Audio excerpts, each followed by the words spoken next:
Oi pessoal, meu nome é Thelma, sou professora de História da Escola Santo Antônio e na aula de hoje nós vamos falar um pouquinho sobre pré-história. Pré-história é o período que não existia escrita. A pré-história ela se inicia com o surgimento dos primeiros hominídeos e se encerra com o surgimento da escrita, aproximadamente 4.000 anos antes de Cristo. E a pré-história ela está dividida em 3 períodos. São eles: Paleolítico, Neolítico e Idade dos Metais. O Paleolítico, que é o primeiro período da pré-história, também é chamado de período da Pedra Lascada, porque nesse período o homem ele fazia as suas ferramentas batendo uma pedra na outra, até que se fragmentasse, e assim ele fazia raspadores, machadinhas, lanças. Uma característica importante desse período é que o homem era nômade. A principal atividade era a caça e a coleta de frutos. Então, quando os alimentos se esgotavam em um determinado local, eles migravam para outros lugares em busca de alimentos.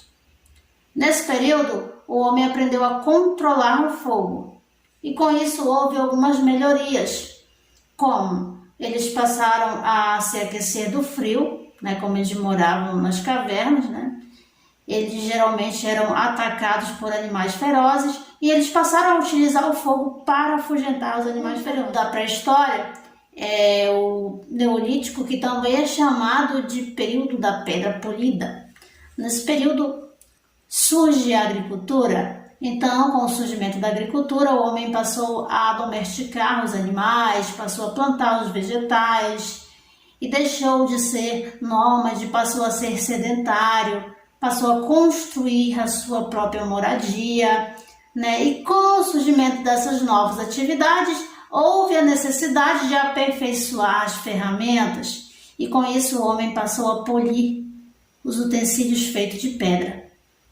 Então, por isso que chamamos de período da Pedra Polida. Uma característica importante desse período é que surge a necessidade de organização social. Como surgem as primeiras civilizações, exemplo, Egito, Mesopotâmia, houve a necessidade de ter um governo, exemplo disso, o faraó no Egito. O terceiro período da pré-história é a Idade dos Metais, que é o último período da pré-história. Esse período é chamado de Idade dos Metais porque o homem passou a utilizar o cobre, o bronze, o ferro para fazer os escudos, para fazer as armas, as ferramentas, Então se encerra a pré-história, com o surgimento da escrita na Mesopotâmia, Os sumérios, povos que habitavam a Mesopotâmia, inventaram a escrita, E ocorrem as primeiras formas de registros escritos na humanidade. Então esse período nós chamamos de história, a partir do final da pré-história até os dias atuais. Isso não significa que na pré-história o homem não fazia história, fazia sim, mas não havia registros escritos. Nós sabemos dos acontecimentos da pré-história através das pinturas rupestres deixadas nas cavernas e através dos fósseis que são estudados, e graças a eles nós sabemos informações da pré-história, período em que não existia a escrita. Espero que vocês tenham gostado da aula de hoje, tenham assimilado o conteúdo e até a próxima aula.